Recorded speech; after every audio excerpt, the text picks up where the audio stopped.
and forever, to grow. In Ephesians 4:14, Paul says to the church in Ephesus, then we will no longer be infants tossed back and forth by the waves and blown here and there by every wind of teaching and by the cunning and craftiness of men in their deceitful scheming. People did you wrong? Anybody got did wrong this past year? Oh, raise your hand. I got did wrong. I ain't gonna lie. You want them to do you wrong again this year? Have you thought about that? Have you thought about that game plan? That I'm not going that route. Or I missed that turn, but I'm not missing that turn again this time around. Or do you want to just miss that turn again? Or slap me in the face again? Please do it. You want them to slap me in the face again? No. No. So what went wrong? What things occurred wrong as an individual? What went wrong with my walk in Christ? Or what went wrong in some relationships I had? What went wrong? Or how about as a church? What went wrong as a church? Why isn't every chair in this church filled? Why is it so quiet? Why does it feel so dead in here? Now, the Corinthian church had problems too. What Paul writes in Corinthians 1 and 2. They had problems. We'll talk about church now. Talk about church. They had internal bickering. People yapping, bickering, can't get along.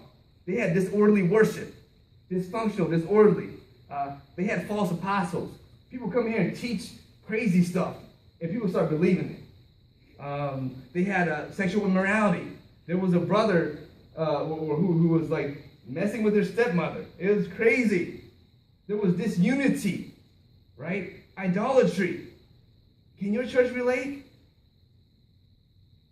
I was, I'm 35 years old. I made a lot of mistakes before. And I figured, okay, it's good. So I had the opportunity to go speak at a church just a few months ago. And I grew up in this church, and I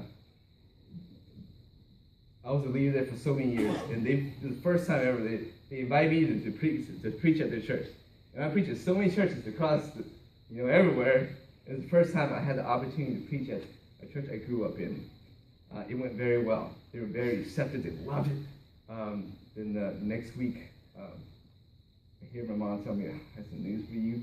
I don't want to tell you. So just tell me, Mom. I know how that goes. And you got to tell me. And she goes, well, people have been saying, like, why is Matt back preaching for? He can't even reach his dad. His dad still drinks. His dad still goes to parties. I see him at the party. I was like, what does it have to do with me?